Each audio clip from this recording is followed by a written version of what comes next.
Bogota, Colombia Colombian authorities moved homeless Venezuelan migrants to a soccer field filled with yellow tents and cots Tuesday, as the number of migrants fleeing their nation's economic and humanitarian calamity has risen. The first migrant camp for Venezuelans in Colombia's capital sparked a protest from residents who said they feared their new neighbors would bring crime and disease, the latest hint of escalating tensions throughout the region over the spillover of Venezuela's crisis. "They want to ruin our communities," a man cried out from his balcony overlooking the field of tents, later switching to English and yelling, "Welcome to the jungle." Colombian officials had been reluctant to set up refugee-style camps, even while similar sites have been created at Ecuador's border with Peru and in Brazil. The new camp is modeled after a temporary refugee settlement for Syrian arrivals in France. Authorities fear camps could become permanent fixtures and hinder Venezuelans from integrating into society. But with over 1 million Venezuelans now living in Colombia, officials said they had no choice but to offer tents to destitute migrants. "There's nothing else left to do," said Cristina Velez, Bogota's Secretary for Social Integration.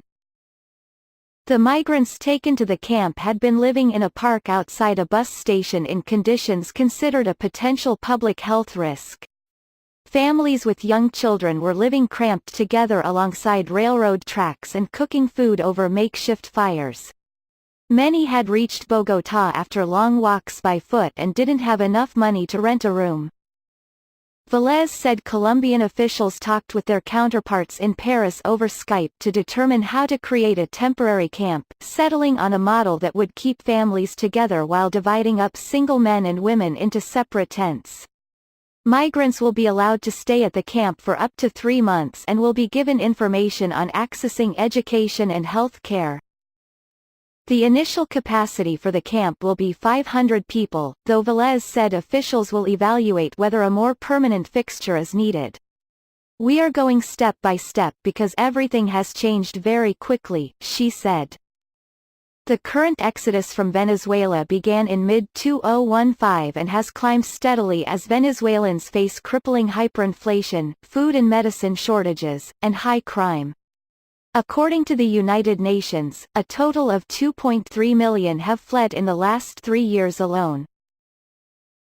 Colombia has received more migrants than any other nation at a time when it is already tackling a litany of domestic issues including surging coca production and a fragile peace process with leftist rebels. The arrival of so many Venezuelans has sparked xenophobic attacks throughout the region. Last month, a group of Venezuelans living in Colombia's capital said a mob beat a man to death and ransacked their homes while shouting slurs against foreigners.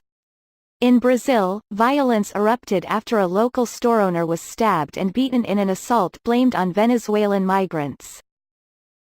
As officials transported the Venezuelans to the new camp in Bogota, a dozen angry residents stood in front of a gate attempting to block their arrival.